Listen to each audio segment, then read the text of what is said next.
Fight fans, welcome to the PBC Podcast, brought to you by Premier Boxing Champions with your host, Kenneth Bouhairie and Michael Rosenthal.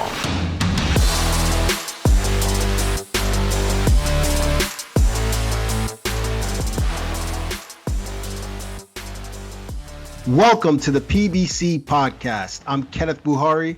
And I'm Michael Rosenthal, editor of USA Today's Boxing Junkie. Thank you guys for joining us this week for more boxing chatter. We know what's going down this weekend. Big welterweight unification bout on Fox Sports pay-per-view, Errol Spence Jr. versus Danny Garcia. We're going to completely break down the fight for you guys on this episode. We've also got boxing legend and International Hall of Fame inductee Sugar Ray Leonard joining us. He's also going to give his breakdown of the super match. Plus, we're going to have former unified world champion Keith "One-Time" Thurman. He's going to offer his insight as well. So before you make a bet, before you talk any kind of trash to your friends, you're going to want to hear everything we've got to say about this fight so you can be as informed as you possibly can be. And with that, there's no need for any beating around the bush. We're going to jump right into the PBC Fight of the Week. All right, guys, I think you have a pretty good idea what the PBC Fight of the Week is for this weekend. It's going down Saturday, December 5th, the Unified Welterweight Championship, the return of Errol Spence Jr., the champion versus two-division champion Danny Garcia. That's going down in front of fans at AT&T Stadium in Arlington, Texas, and on Fox Sports pay-per-view at 9 p.m. So without further ado, Mike, let's have the essentials.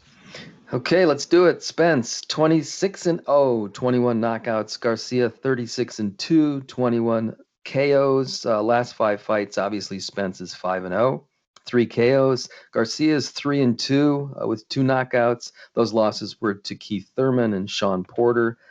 Spence last fought in September of last year. When he defeated Sean Porter by a split decision. Garcia was last in the ring in January when he outpointed Ivan Redkach. Spence has an 81% knockout ratio, Garcia 55%. Spence has fought 120 rounds. Garcia's got a lot of experience, 258 rounds. Spence, 30 years old, Garcia, 32. Spence turned pro in 2012 after he was in the Olympics, 2012 Olympics. Garcia, 2007. Spence is a southpaw. Garcia fights from an orthodox stance. Spence, 5'9.5" in height. Garcia, 5'8". Spence has a reach advantage, 72-inch reach to Garcia's 68.5. Spence was born in Long Island, which actually I didn't know until I put this together. Lives in Dallas, and Garcia's a Philly boy all the way. Nice, man. I think we got, pretty good matchup. We already know this, though. So let's get into the fighter breakdown. And what we're going to do is we're going to analyze these guys in terms of categories before we really dig into some questions. And I guess my first question, Mike, is who has the advantage here in speed? Okay, I would say Spence. I don't think Spence is necessarily has Gary Russell kind of speed, but I think he's quicker than maybe people realize. I think it was Sean Porter who said that Garcia isn't particularly quick, but his timing and his ring intelligence can compensate for that. That's what a guy does when he's not as fast as his opponent. He's got to time him right. He's got to use his experience. I think Spence has an edge, but it's not a huge edge. Yeah, I tend to agree with you. And I think Garcia is deceptively quick. And as you stated, speed is timing. Garcia puts combinations well and quick. When he does that, he just doesn't do it, too often, which is, I guess his prerogative. He's just a patient sort of fighter. But I think Spence has the advantage in overall quickness. What about power? So this is close. It's almost a push, I think, but I'd probably go with Spence. 21 knockouts in 26 fights. And I think he's the naturally bigger, stronger guy. So, yeah, Spence has an edge here. A couple of things, though. One, Garcia is known for his punching power, particularly his left hook. I'm not sure that Spence has one single punch to match Garcia's hook. I think either guy can hurt the other in this fight. That's the bottom line. Yeah, I'm going to go with Danny Garcia here. I think he's got a good left hook and a good right hand. I thought he shook Sean Porter with the right hand early in their fight when they fought. And Sean's got an iron chin, one of the best in boxing. I think Danny's carried up his power. I've heard Keith Thurman mention he's definitely the hardest hitter he's faced, and he's fought both Sean and Danny Garcia. So I'm going to go with Danny here. I think Errol's a good puncher. I think he's more of a grinder, not a one-punch guy. I think he can break you down. Whereas Danny, with that left hook, he could get you out of there with one punch. And I think with the right hand too, if he lands it right. What about resilience and chin? Who has the advantage there? I'm going to say this is a push. Garcia is known in part because of his chin. He's a very, very durable guy. He's rarely hurt in his career. And we saw the kind of punishment Spence took against Porter. I mean, he took a lot of hard shots and never really blinked in that fight. I think that's an amazing thing about Spence. With all of his ability, all of his natural gifts, he's also tough as nails. So I'm gonna say that's a tie in this category. I'm going to go with Garcia here. Garcia, I've never seen truly visibly hurt. I thought, Keith Thurman shook him a little bit in the first round of their fight. And I also thought he looked like he was buzzed by a few Lamont Peterson shots too, but that was more so him sort of being weakened at the end of the fight. I don't know if he was struggling to make weight there, but Peterson did a great job going to the body. But other than that, I think Danny Garcia, I mean, he's got one hell of a chin. I don't think we've really seen Spence's chin tested by a hard puncher. He was rocked by Emmanuel Arte in his 8th or 9th pro fight, but he recovered quickly. So he's definitely resilient. Both guys are resilient. But in terms of taking a shot, I think I'd go with Danny. Now, what about experience? Who has the experience in this one? This is obvious. I'll go back to murderer's row of opponents that Garcia has faced over the past decade. Nate Campbell, Kendall Holt, Eric Morales twice, Amir Khan, Zab Judah, Lucas Matisse, Lamont Peterson.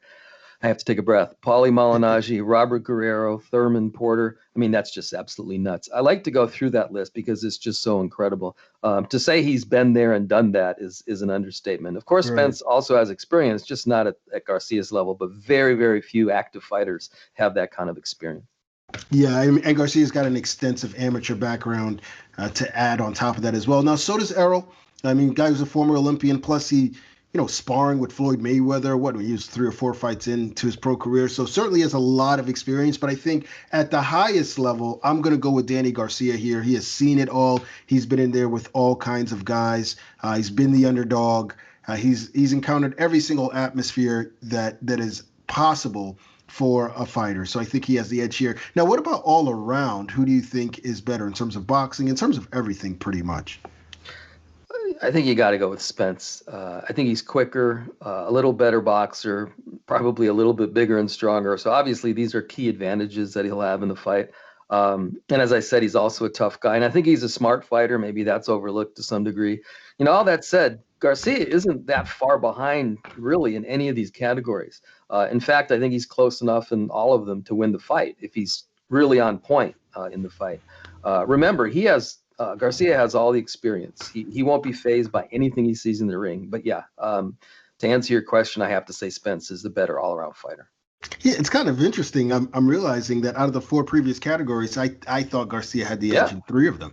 That is interesting. Yeah. So, maybe that's telling. But all around, I think it's Errol Spence, just because he's a little more versatile. And that's not to take anything away from Danny Garcia, who can box. He showed that against Lucas Matisse. He can get down in the trenches. He can fight on the inside. He can fight off of his back foot. He's a great counter puncher. But Errol is all of those things as well. And he's good leading. He can come forward. He puts the combinations well together. He goes to the body extremely well. I think he's just an all-around fighter. We saw one Errol versus Mikey Garcia, and then we saw an entirely different one when he fought Sean Porter. So, in that regard, I think Errol is the better all-around fighter. Now, let's get into some key questions regarding this matchup. And the first one, the one that's on everybody's mind, Mike, is, has Errol Spence Jr. recovered from that car accident in October 2019? Of course, we don't know for sure, but everything points to that he's recovered. He insists he's perfectly fine, and his trainer, Derek James, says he's the same fighter he was before the accident. I suppose it could have an impact on his state of mind in the fight, but I'm guessing that if that was ever a problem, that was probably worked out during sparring. Maybe he had to prove to himself that he could take punches, and I think that obviously you take punches in sparring. We might get a clue about any lingering effects of the accident during the fight, but I have a feeling that we'll never really know whether there was any lingering effects unless Spence reveals something. Bottom line, to me, from what I could see, from my perspective, I think he's fine, and he's really, really lucky because obviously it could have been a lot worse. Yeah, sure. And you touched on something that I thought was important, which was the mental aspect of coming back from that car accident. We don't know mentally what it'll be like for him. Is he going to be a little cautious in there? How is that going to play into how he fights? But aside from that, the reality is, as far as the physical, we don't know that either. I mean, sure, you can test yourself in sparring. I don't know to what extent he was tested, but it's so different from live action. You know, you're not using the 8-ounce gloves in there, and you're definitely not getting hit by Danny Garcia. So, you know, he could look good in sparring, and then it'd be a whole different world when he faces Danny Garcia. So who can truly say? We're going to find out on Saturday night. That's obviously the biggest X factor, but there are more, Mike. And one of the things that I've seen a couple people mention with respect to Danny Garcia is that perhaps we've already seen the best he has to offer, that perhaps he's on the downside of his career or he's slowing down a little bit. What do you make of that? Well, that may or may not be true, but I think what happens in this fight sort of answers that question. If Garcia loses, particularly if he suffers a clear loss, then yes, we probably will have seen the best of Garcia, in the past. If he wins, then that would be his greatest triumph by far. I mean, nothing would even be close to that. So to answer your question, it's all in Garcia's hands. If he loses, yeah, we've seen the best of him. But if he wins this fight, he's at his very peak. Yeah, absolutely. And I think that no matter where he's at, I don't think he's slipped all that much. Not based on what I've seen in his past couple fights. Exactly. Yeah. And in fact, I wouldn't be surprised if we see the very best of Danny Garcia. I mean, he's going to be so motivated, so up for this. He's been training for this fight forever. He's been preparing. He's been staying in shape. I watched the media workout that he did last week. He didn't reveal much, but what he did show is that his hands are quick. He's throwing good combinations, and that's what I wanted to see out of him, is a Danny Garcia. I want both of these guys at their best, and I want to see a Danny Garcia who puts punches together, because I believe that's when he's at his best. What does Errol Spence need to do in order to win this fight? So if I were Errol's trainer, God forbid, that'd probably be the last guy he'd want to be his trainer. I would say that he should fight Garcia the way he fought Mikey Garcia. I believe he's the better boxer, and I think he should take advantage of that. Jab, double jab, throw combinations, move. Don't give Garcia a chance to counter, which is his strength. And body work's a part of that too. I think that should be a part of every fighter's arsenal. Spence is also the bigger, stronger guy, as I said. So he might be able to overpower Garcia if he chose to do that. But I just think that if he's too aggressive, I think that might play into Garcia's hands. Garcia could wait and try to time Spence coming in. He could wait to counter him. As we know, again, that's one of Danny's strengths. I'm not saying that Spence should fight scared or anything like that. I think he needs to fight with controlled aggression. You know, I think that I agree with you first. I think Errol needs to fight Danny the way Lamont Peterson fought Danny. And what Lamont Peterson did was he boxed the first half of the fight, and then he sort of turned it on the second half of the fight. You know, there's some who believe he just didn't win enough rounds early on. There are a lot of people who believe that he won the fight anyway. And there's some who believe that if it was a 15-rounder, he might have been the first person to stop Danny Garcia. I think that if Errol can box off his back foot early on, box and then counterpunch the counterpuncher.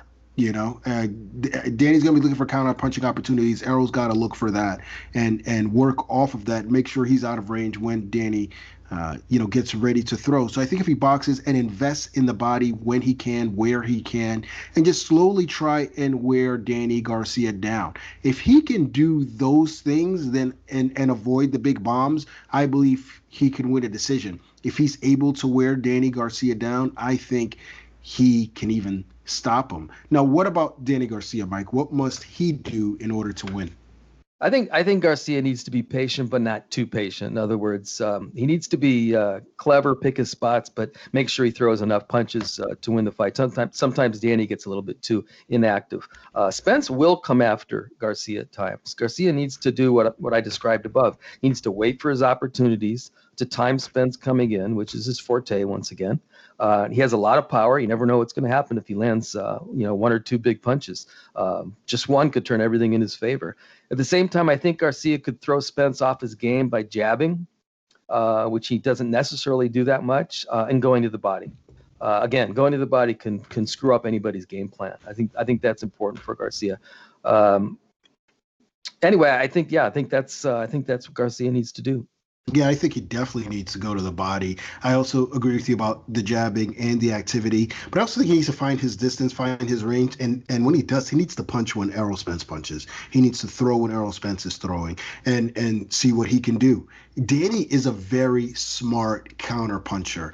I mean, not just big shots upstairs, but he knows how to slip and then land that big left hook or right hand downstairs to the ribcage. And if he can do that a few times, he might be able to discourage Spence from doing certain things. And I also think that he needs to start faster than he typically does. Danny typically doesn't get going until about round 3. I think in this fight, he needs to get going. We may see a tentative Spence early on, and Garcia has to make sure that he imposes his will early in the fight from round 1. Take the fight to Errol and see what he's got. See what he's got. If there are any questions at all, even if there weren't, he'd still have to fight that kind of fight in order to win. And speaking of win, Mike, what does a victory here mean for each fighter? Let's start with Errol. Well, as it is, it's like he's marching through the division towards greatness. I think we might look back and see that he's completely cleaned out the division, assuming that the fights can be made. This would be another big step. As part of that process, following his victories over Mikey Garcia, Sean Porter, and a few of the other good 147 pounders he's taken down. I think it enhances his pound for pound credentials, which already are very strong. And I think most important to him, it sets up another big fight, another step in the direction of the Hall of Fame. And that's just sort of what it's all about. Yeah. And he always says, line them up, and I'll take them all down. I think that this victory would mean a lot for Errol Spence Jr. I mean, coming back from that accident where a lot of people thought he wouldn't fight again, where a lot of people were concerned about his well-being outside of the ring, for him to come back and to win, that would be huge. Obviously, it would depend on how he did it, but if he came back and looked impressive, that's true. Maybe even stopped Danny Garcia, I mean, he'd be the talk of the box, not just the talk of the boxing world, but I'd be that much closer to becoming that crossover superstar. He's already crossing over, and it's such an incredible story that if it has this sort of fairy tale ending, not ending, but the next chapter begins like this, that would be big. And of course, I mean, he's already the number one welterweight in the world. This would just further stamp him as the man in the division, and I think it would put his resume on par with pretty much anyone save for above anyone, say for perhaps Manny Pacquiao, and I don't know if he's going to fight again or what he's going to do, but Spence would be the man. Now, what about Danny Garcia? What does a victory here mean for him? Yeah, it would be enormous. Garcia's arguably already a Hall of Famer right now, 2-division champion who's beaten that long list of elite opponents that I listed earlier. Yeah. In a way, he's sort of playing with house money in this fight, if you know what I mean. Sure. If he can actually pull off an upset, though, which I think, again, I'll reiterate, I think is very possible, I think it changes the way he's perceived. I think he goes from, whatever level he's at now, has Hall of Fame credentials to the next level, to a special one that not many guys reach. And again, it puts him in position for more big welterweight fights. So maybe that sets him up to do even more great things, going forward. So if he wins this fight, it's just absolutely enormous for Garcia. Yeah, I think it silences any doubters and proves that Danny Garcia really is one of the greatest fighters of the modern era. I already think he's a Hall of Famer. What he did at 140 was simply incredible. He's won a title at 147, but I think he knows that this is his career-defining moment, that if he can beat Errol Spence Jr., then he transcends just, another multi-division champion in today's boxing world. Of course, he's going to have to deal with folks who may say, well, Errol was not the same. Exactly. And, that's what I was just going to say. Yeah, it's unfortunate that that's going to be the case. It's almost a no-win situation for him. But at the same time, whatever. that's how it's going to go down in the history books, especially if he knocks Errol Spence Jr. out. And man, the big fights that await him, whether it's Manny Pacquiao or Keith Thurman rematch, whatever. I mean, Danny Garcia would be on top of the world, and what an incredible story that would be. And of course, the story of Angel Garcia. I mean, you're not going to hear the end of you're not going to hear Angel stop talking if that were to happen. All right, we've broken down the fight a number of different ways, so it's time for us to put our money where our mouth is and make our predictions. So, Mike, the floor is yours. We'll start with you. Who's winning on Saturday night?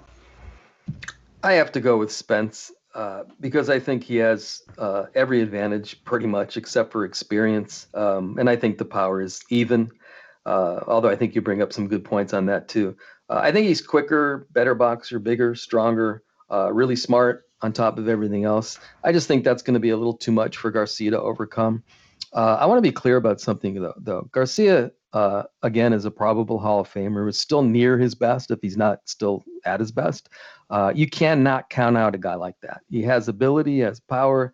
He's been there so many times, as we stated here more than once. And I'll just say it one more time. When I think of Garcia, I think of him as a winner, and I don't say that about too many guys. I won't be surprised at all if he finds a way to have his hand raised. But if I have to make a prediction, and I do, because that's what we're doing here, I'm going to say Spence by unanimous, close but unanimous decision. I don't blame you for being hesitant because I'm the same way about this fight. Both guys are oozing confidence. And then, of course, there are the X factors that we aren't sure about, whether Errol Spence is 100% physically or mentally coming back from that serious car accident that he had in October 2019, and not to mention a 14th-month layoff. Look, even if he didn't have that, this would still be a dangerous fight. So I'm not sure who is going to win this fight. But, as Mike said, I have to make a prediction. And so I'm going to go with Errol Spence Jr. And if I'm going to go with Errol Spence Jr., I'm going to go all out with Errol Spence Jr. I think Errol Spence Jr. does the improbable and stops Danny Garcia. Wow. In the 11th or 12th round. I think he does what I think he should do in order to win this fight, which is box from the outside, work the body early on, and then break Garcia down. Start digging in. Once he starts slowing down, doubling, tripling up, getting him on the ropes, doing what Lamont Peterson did. Lamont Peterson couldn't finish him off, but Errol Spence is a significantly bigger and better fighter than Lamont Peterson. So I'm going to go with Spence. Look, it wouldn't surprise me if Danny laid out Errol Spence in 5 rounds or 2 or 10. Can you imagine? I mean, that would be huge. But yes, I can imagine. I've thought about it, and I see a lot of different ways that he can do it. I went back and I watched the Sean Porter fight, and boy, did he catch Sean a lot in exchanges with just wicked counterpunches. And Sean has an incredible chin. Now, I don't know if Errol's chin is as good as Sean's, but if he gets caught with those kind of shots, he's in a world of trouble. So I think he's going to have to do his best to avoid those shots and then slow Danny down. Take him into deep waters and then attempt to drown him. Danny's a crafty fighter. He's a longtime champion. He's seen everything there is to be seen, so I think that Errol's going to have to try and sap the hunger out of him. So we'll see how hungry Errol is. We'll see how much he has left, if nothing's changed since the car accident or not. Looking forward to it. It's going to be a great fight, but we're not done talking about it. We've got a great first guest coming in. His name is synonymous with boxing. Not only one of the greatest fighters of all time, but one of the most famous names in the world. I'm talking about the iconic Ray Leonard. Ray, first things first, what were your thoughts on the Mike Tyson-Roy Jones exhibition on Saturday night? I was anticipating something else. I thought that Mike Tyson would just annihilate Roy Jones, but you don't do that to Roy Jones too often. And I tell you what, my phone rang off the hook because my friends were calling, my family members were calling. Huh. And they all enjoyed it. They loved it. Yeah. My anticipation was that Mike was too big, but that wasn't the case. They both respected each other. They punched when they had to punch, and also they were 54 and 51 years of age. Yeah. So it was entertaining. I tell you what, it was intriguing. It was entertaining. Yeah, I think a lot of people enjoyed it. Would you like to see more of those kind of events? Yeah, I mean, if it's kind of like evenly matched, if you will, if it's Yeah. like, a big name and there's some curiosity to it, yeah, definitely. What about for yourself? Could you see yourself partaking one? Me, I made so many damn comebacks. Yeah, I talked to my man Snoop Dogg, and he's about an inch or two taller than me. His reach bothers me. I mean, no, I shouldn't even think about that. I I shouldn't think even think about that. No, I think you could. I'm okay where I am. I can understand that, but I think Snoop would be in over his head, Ray. I don't think there's any question about that. So we have to change directions. We have a big welterweight title fight between Errol Spence Jr. and Danny Garcia on Fox pay-per-view on Saturday. What do you think of that matchup? It's a great matchup, and also the biggest, I don't want to say concern, but question is how is Errol Spence now since that accident? And I've always admired and looked up to Errol because he was growing so fast. I mean, he was developing so quickly. And I watched Danny Garcia. I mean, that fight would be based upon who wants it the most, who stays in control, and who lands the biggest shots. Now, you were one of the greatest welterweights of all time. Do you get excited when you see a 147-pound fight like this? Always. I mean, my palms sweat. I almost like I'm hyperventilating because I feel what they are going through, and I can and just the anticipation of who's going to react first, who's going to throw the first punch, who's going to start working the body. It's like I'm reliving those moments I had in the ring. Now, you had 3 huge victories at welterweight: the Benitez win, Duran, Hearns. Do you have a favorite among those 3, and if so, why? Wow, they each had their own significance. I mean, Tommy Hearns, no question about that. I mean, the Tommy Hearns fight was like what Muhammad Ali told me one day. He said, Ray, when I fought Joe Frazier the 3rd time, it was like the closest thing to death. And I didn't quite understand that. When I fought Tommy Hearns, I understood what he was talking about. Oh. Yeah, I mean, those were fights that I would never and can't ever forget. What sort of mentality did you have going into a big fight like that? Were you nervous, confident, combination of both? I was all those things, and I was focused, and I kind of in my head I choreographed the fight, because I would have kind of notes on what he did best, what he did best, what he did worse, and this and that. Was he a body puncher? Was he this? Was he jab? And I tell you what, I would say 8 times out of 10 it worked. My plan. That sure did. There's no question about that. Back to Spence. Spence has had a lot of success, obviously. What do you think it is about him that has made him so successful? I mean, I've watched him progress, and it's just that he works hard, and he's focused. That's a key thing. That's a key component. He's focused, and he wants to win no matter what. And it keeps us calm. I see that, his speed, his power.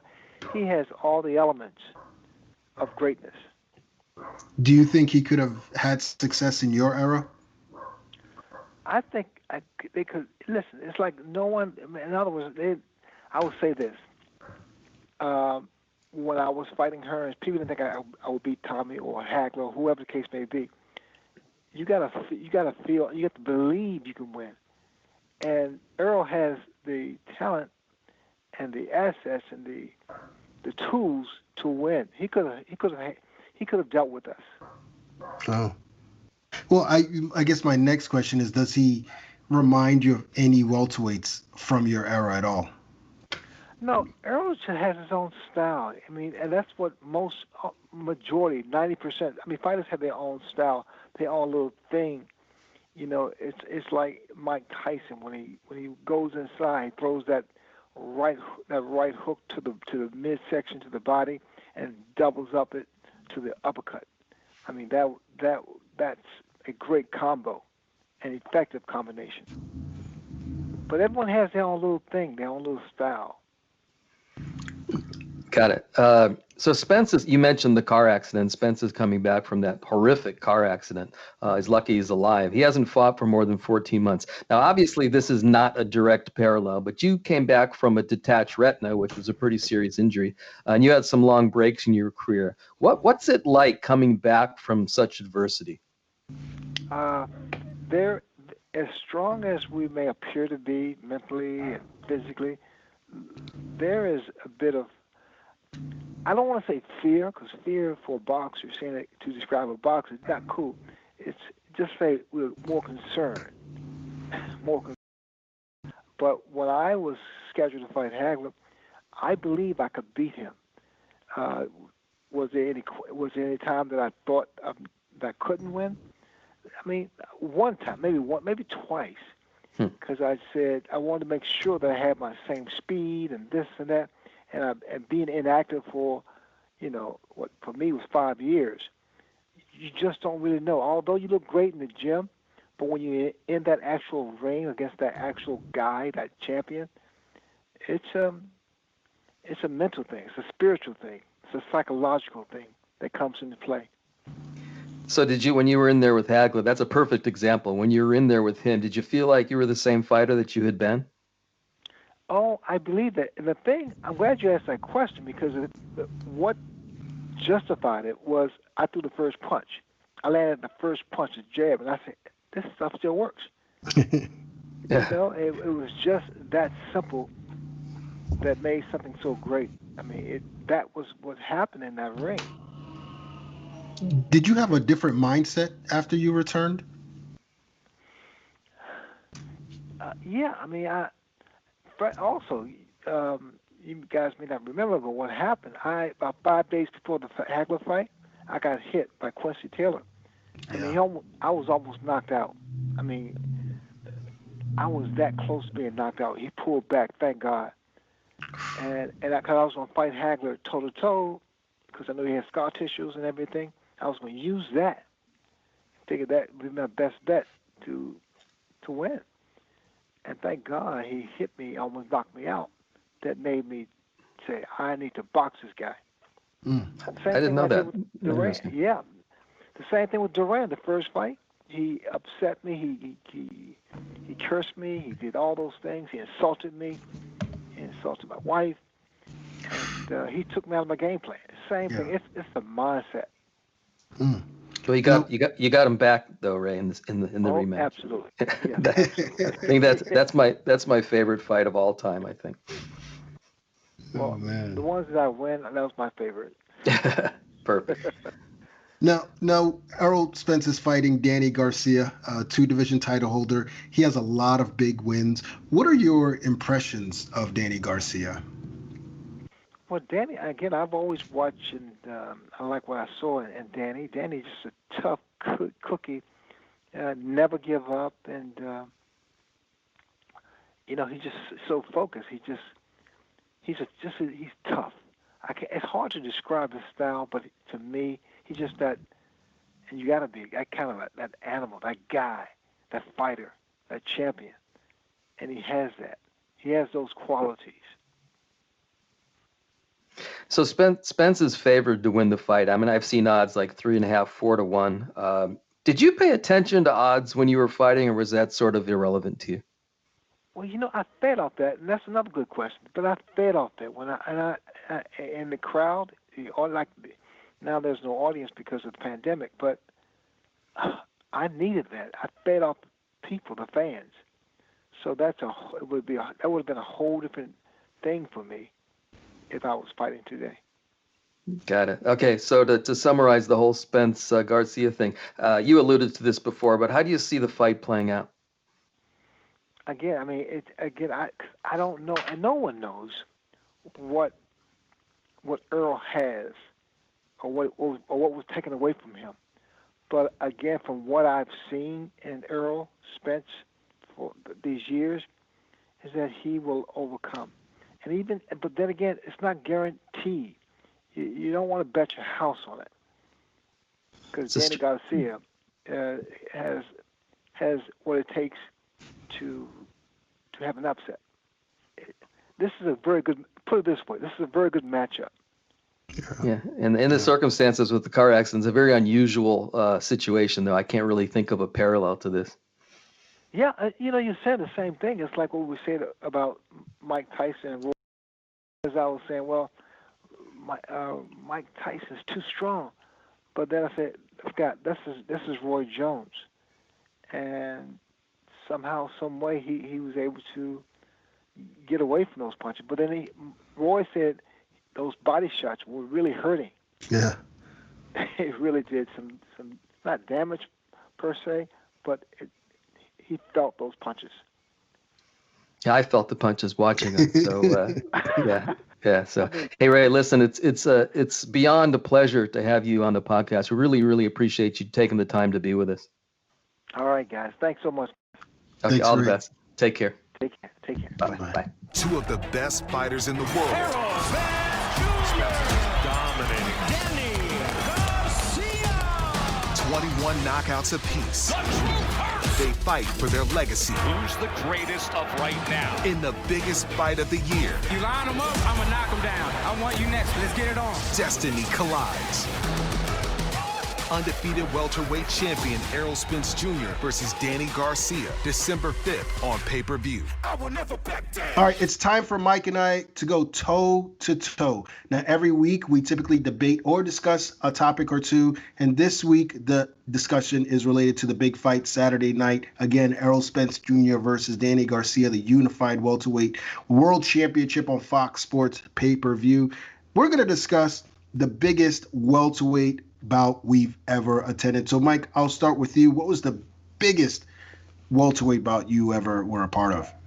So no doubt for me, it's Oscar De La Hoya versus Felix Trinidad, Mexican Independence Weekend, 1999 in Las Vegas.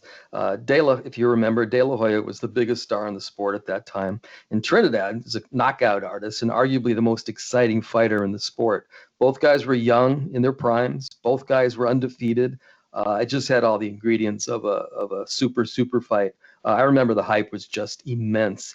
And I know it's a cliche, but the atmosphere at Mandalay Bay, which is where the fight was electric. It was amazing to be there. I think it's fair to say it was the biggest welterweight fight since Ray Leonard and Tommy Hearns, which goes way back. Certainly one of the biggest since then. Now the problem with the fight is that it fell flat.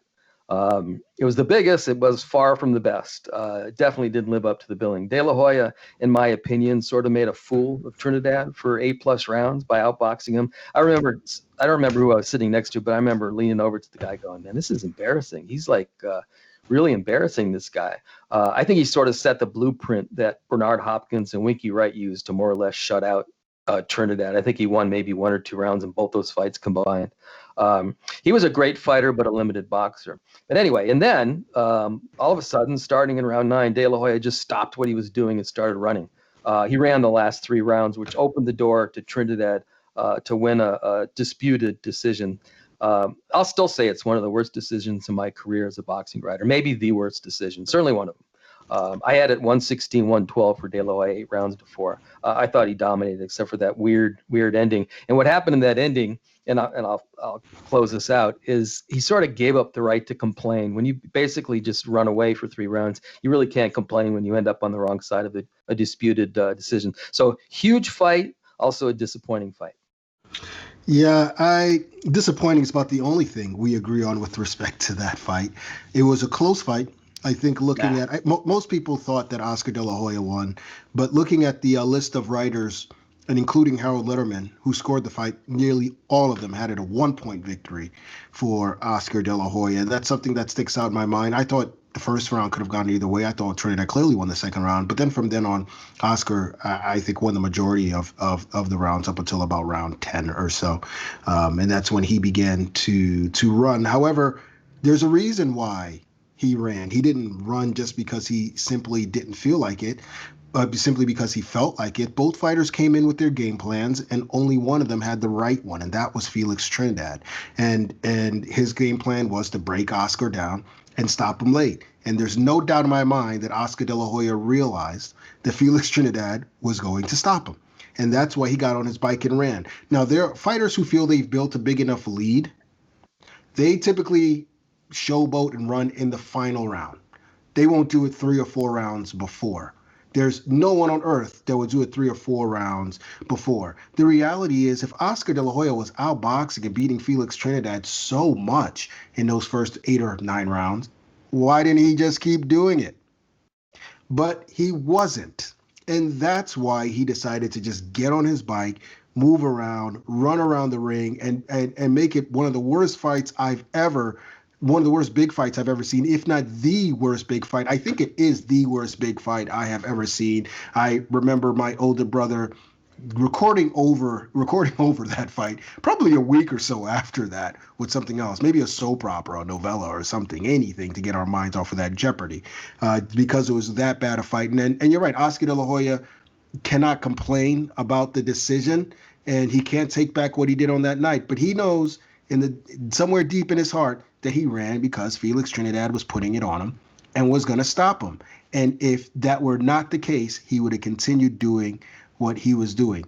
One thing's for sure, though, we both agree that it was a snoozer. I mean, a very, very disappointing fight from two of the world's best at that time. Yeah, I don't agree with anything you said except for that one part. So we agree on that. Oscar claims that I think it was Gil Clancy. He claims Gil Clancy said, just start. You have this in the bag. Just start moving now. But he was moving before that. No. But he was engaging him a lot more before that. So Oscar, I think, took it too far. To say that he knew he was going to get knocked out, I think, is way too much of a stretch. Maybe he was feeling some punches, yeah, but I doubt he was thinking, "Oh man, I'm going to get knocked out." That's going too far. I think he was. I actually specifically, I believe it was the 9th round, he got decked by a right hand against the ropes and his knee sagged. And from then on, he did not engage whatsoever. I think he's blaming his coach, which would have been par for the course for his career during that time, because he went through them, the way I go through socks. But, I think that if he was outboxing Trinidad by so much in those rounds, that he would have just continued to do so, even if they told him to move. I mean, it was round 9, round 10. It wasn't like the fight was completely over. So I don't agree. However, the biggest welterweight fight I went to was a polar opposite of that one in terms of what transpired. And that was last September 2019 when Errol Spence Jr. fought Sean Porter. It was all-out action for 12 rounds. I couldn't believe what I was watching, and I thought to myself, this is the greatest welterweight unification bout since Sugar Ray Leonard and Tommy Hearns. And I don't know if folks realize that, but indeed it was. I mean, that's how good the action was. It was nip and tuck, the whole way through, with back and forth, inside fighting, just breathtaking counter punches, body punches, you name it. Both guys taking turns wailing on the other. And then, of course, the knockdown, the clutch knockdown by Spence in the 11th round to win a split decision. Just an incredible welterweight fight. I don't know if we appreciate what we saw that night, but that was one of the best welterweight fights in a long, long time. Yeah, I agree. That was I was there. It was really, really fun to be at that fight. Spence even surprised me a little bit by his tactics, which is what made it such a great fight. Yeah. He probably could have boxed him more than he did, but he's like, no, I'm going to beat him at his game. So I'm going to go toe-to-toe. They went toe-to-toe, and it was like, holy crap. It was just like every round you're on the edge of your seat. That was a really, really fun fight to watch. I think there's been other fights that have been other welterweight fights have been entertaining. I think a lot of them have fallen flat, but that was clearly one of the best. Yeah, certainly. Well, one of the best welterweight unifications, I think. When I think about unifications of welterweight, one of the best welterweight fights. I mean, absolutely. One of the great fights. I don't know if he should fight that way against Danny Garcia on Saturday night, but we'll I don't think he will, but it'll still be a good fight. Exactly. We'll see how it plays out. And with that, we're going to bring in our next guest on the show. He's a former unified world welterweight champion, one of the best in the world, and always great talking to him. Can't wait for his return in 2021. I'm talking about one time Keith Thurman. Keith, we've got the big fight this Saturday on Fox Sports pay-per-view. Errol Spence Jr. versus Danny Garcia. As a fighter and a fight fan, how excited are you for this? I mean, this is one of the great welterweight matchups of the year. You know, it's been a slow year, so I think it's a highly anticipated fight for many of the fans and for myself, considering that it is affecting the division upon which I compete in. So I love it, man. I'm happy for Danny. When we commentated the Porter-Spence fight, Danny was licking at his lips. He said, "Oh, you want to get hit that many times? Let me hit you." You know, that's exactly how he felt. So you're gonna let Sean hit you that many times? Let me hit you. And I got harder hands, and I can vouch. I've been in the ring with both. Danny has the harder hands, you know. So I still favor Spence in the fight. I think he has the skills and the technique, the offense, defense, and even the power. I think I hurt Danny in the opening rounds. I think Spence can hurt Danny as well. So I think there's really two big punchers in the ring, and I'm just looking forward to it. But Spence has to not get hit by one of those Philly bricks, man. That's what I've been calling them right now. The Philly bricks will be flying this weekend. Now, what are your fight plans? Do you plan on being there, or are you watching from home? I'm most likely watching from home or a friend's house. It's just not the right time for me to travel. Yeah. So you defeated Danny back in 2017. Give us your breakdown. What are his strengths, weaknesses, and so forth? It's funny, man. One of his strengths is one of his weaknesses, right? This can happen sometimes. So Danny is very poised in there. He's very poised and he's very calm. He likes to take his time and he likes to time you when it comes to trading punches. Now it's an attribute, but if you know how to manipulate it, and if you outwork him with your jab and just a flurry of punches, the way he takes his time, he ends up wasting the clock. You know, you gotta throw punches to win a fight. And one of his strengths is his ability to stay calm, but it's also a weakness because it ends up making him not throw enough punches. So I hope he's taken that into consideration when he fought me and he fought Sean Porter. And I would love to see Danny open up a little bit more and show us his fight skills. You know, you got great timing. A counter will come, but you got to also just have offense if you want to win these caliber fights. Interesting. Do you think he's changed at all since you guys fought? It's been 3 years. Or is he still the same guy? We're going to have to see that this Saturday night. Okay. To me, he's the same guy so far. He fought Sean Porter the same. And that's why I would like to see him and his team make a little bit of an adjustment, even if it just means throwing more jabs, setting up the right hand, like just a little bit more output. The way he just takes his time, he can be outworked. And then as long as you have good defense and you outwork him, you can beat him. Folks are giving Garcia a puncher's chance. Ken and I feel that Garcia actually has a better shot than many people think he does. Can he outbox Spence and find some other way to win a decision, or is it for him it's just about the puncher's chance? No, see, it's the puncher's chance because he doesn't have the output to win rounds, okay? Like, every round that he beat Sean Porter in, those were the rounds Sean Porter wasn't throwing a lot of punches.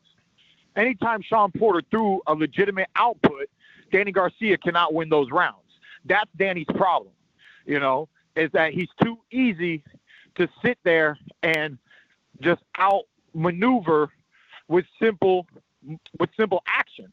If you bring the action to him, if you stay busy, you back up after, you stay defensive, you don't get caught like Amir Khan did. Amir Khan was very active, but ended up getting caught. So, I tell people just watch how I fought him. You got to take your shots in spurts at the right time, and you got to get in and get out, because after 2 or 3 punches, one of those left hook, right uppercut, one of them is trying to collide with you. So if you sit there throwing 4-punch combinations, you're probably going to get hit by one of Danny's big punches.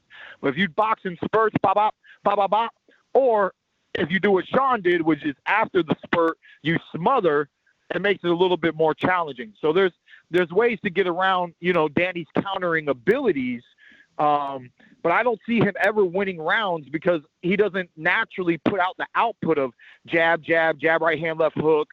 He doesn't just throw punches to throw. He throws punches to try to knock you out. That's what the boy does. Now, what about Spence? Do you think he has a size advantage over Danny?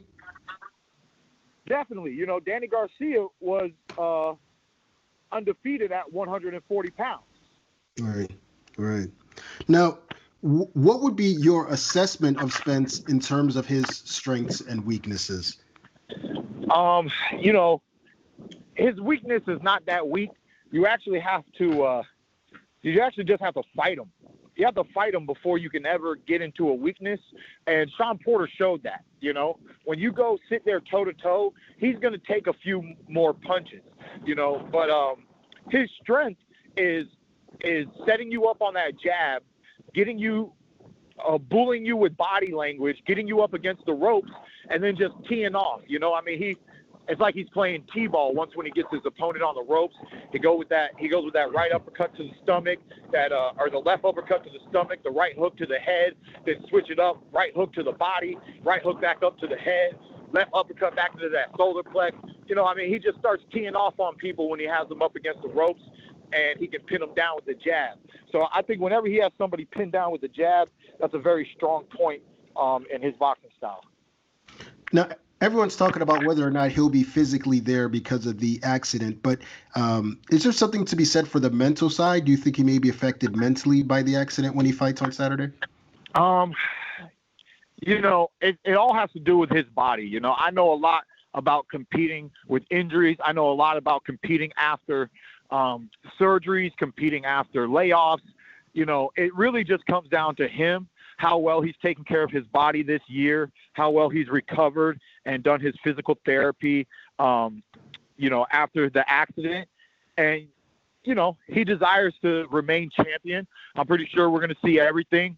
He wants, once you got those naysayers talking this and that, he wants to shut them all up. And that's what I expect to see is a really good performance coming from him to hopefully shut up the naysayers. Or maybe we do see a little bit of weakness, but he'll have to show that to us. And I think he's the type of fighter that's not going to, do that laying down. I don't think he's just going to fold for any reason. I think he's going to come with a strong poker face, a game-ready face, and a good game plan and put up a good fight.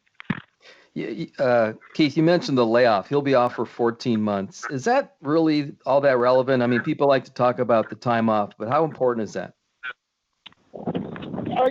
It's important, They say once when you rode a horse, you always know how to jump right back on it, But at the end of the day, this is championship level boxing, The only thing is both fighters didn't get to stay active this year, So that's why it just comes down to how they prepared for this up and coming bout.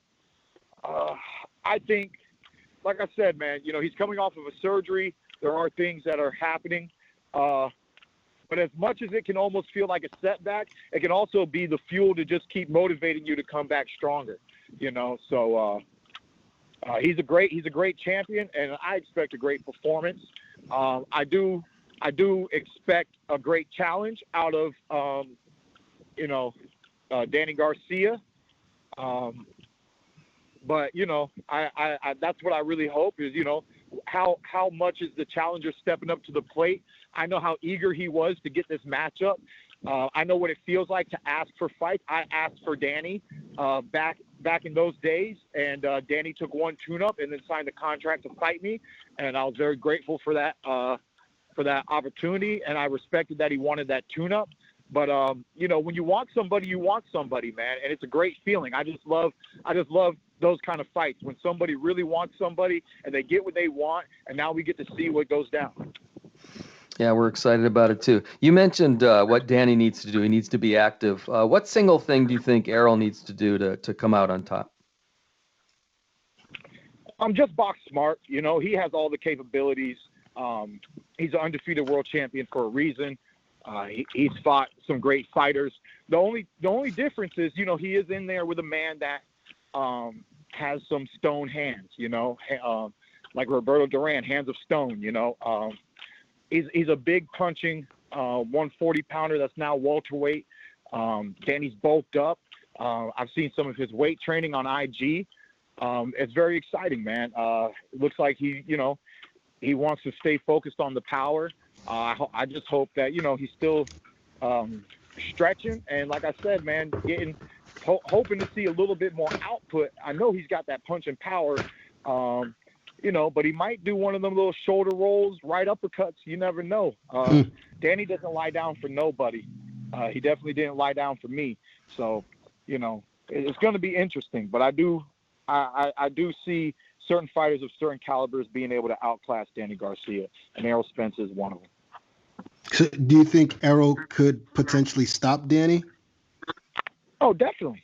Definitely. That's what he has the power. When I look back at the fight, I should have focused a little bit more on the body. Errol naturally normally does not neglect the body. He did a little bit against Mikey Garcia, but he spent a lot of time on the outside. That's another thing. I just hope that it's an exciting fight at the end of the day. He was going toe-to-toe with Sean Porter. I want to see what kind of fight he has. Does he want to be more defensive? Does he feel like he took too many punches from Sean? He shouldn't do that again in his career. Should he stay on the outside like he did against Mikey and just pick people apart and play it safe? We got to see, man. That's what I love about the sport. Everything that a fighter does to me is a conversation. It's saying, I want to take the safe route. It's saying, I have balls. I'm going to step up and play ball. Let's go toe-to-toe. You said this, I said that, and now we're going to speak with our hands. We're going to let our hands do the talking. So that's what I love, man. I just love seeing the action round by round because there's just a lot, man. When I got knocked down from Pacquiao, the first thing I did was get up and get in his face, because he knocked me down when I was moving backwards. And to me, it was a conversation like, cool, you want to knock me down in front of millions of people, all these thousands of people in attendance. That's cool. Now, why don't you do it when I step to you? If you're going to do it, I might as well walk into it. Fuck walking back from it. Let me walk into it. Let me take it like a real champ. And then I started pressing him. And I let my ego get the best of me because I got off of my game plan. Later in the fight, I got back on the game plan. And that's what I love about the sport, man. Everything is a conversation. Everything that they do. One step forward is a word. One step backwards is another expression. That's what I love about boxing. You've spoken about your desire to face the winner of this fight. Do you have a preference for who you would prefer? Yeah, I prefer Errol Spence over Danny Garcia. I love rivalries. I love that Danny's salty about the W. If he was to make an upset, I still think it would be an amazing fight in this 2021 summer. Me a rematch against Danny Garcia. So I'm interested in the winner either way. But of course, I want to face undefeated world champions and be the first one to defeat somebody like that. The only undefeated world champion I ever got to face was Danny Garcia. I fought undefeated fighters before, but not undefeated world champions. So Danny Garcia, when I fought him, he was an undefeated world champion. And if I have an opportunity to fight Errol Spence next summer, that'd be my second opportunity to face an undefeated world champion. And that's just what I love, man. I mean, it's just a real challenge. It's the best versus the best. Any word on when we might see you back in the ring? I'm hoping to get a date here soon. I've been in the gym, been moving, getting more on my cardio this week, and just waiting for the final date. So it'll definitely be early next year, not as early as January, but hopefully early next year, because I would really like to make something big happen in the summer. Whether it's June or July, I would like to make a really great fight manifest in the welterweight division. Because to me, that's what I'm all about, trying to make some of the best fights in the welterweight division happen. So you're talking about a big fight this summer. What level of opponent do you think we're looking at for your comeback fight for February or whenever it is? I mean, whoever's willing to step in the ring with me, it'd be ideal if we could get somebody that's respectable enough that the winner becomes the mandatory for the WBC champion. That way there is no ifs, ands, and buts about it. It'll be my fight, the winner, leading towards the winner of Spence Garcia. And, hopefully we can make that happen. But nothing has been finalized. I don't know how eager these boys are. And stepping in the ring with one time when there's no belt on the line, you just gotta fight the former champion and everything that I bring into the ring.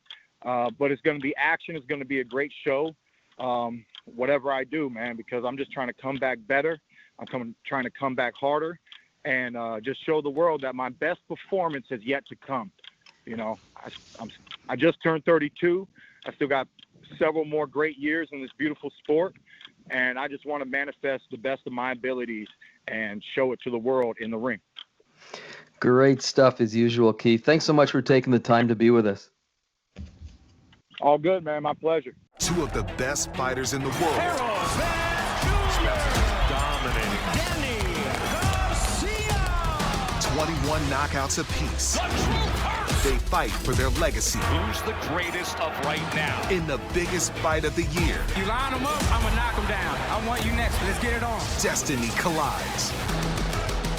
Undefeated welterweight champion Errol Spence Jr. versus Danny Garcia, December 5th on pay-per-view. I will never back down. All right, that's going to do it for today's show. We want to thank Sugar Ray Leonard and Keith Thurman for joining us. As a reminder, guys, this Saturday, December 5th, Errol Spence Jr. putting his WBC and IBF World Welterweight titles on the line against two-division champion Danny Swift Garcia. That's 9 p.m. Eastern Time on Fox Sports pay-per-view. Also, if you're in Dallas, make sure you check it out. AT&T Stadium in Arlington, Texas. You do not want to miss this one. I want to thank you guys, as always, for tuning in. Be sure to like and subscribe to the PBC Podcast wherever you found us. And also be sure to check us back next week for more boxing talk right here on the PBC Podcast.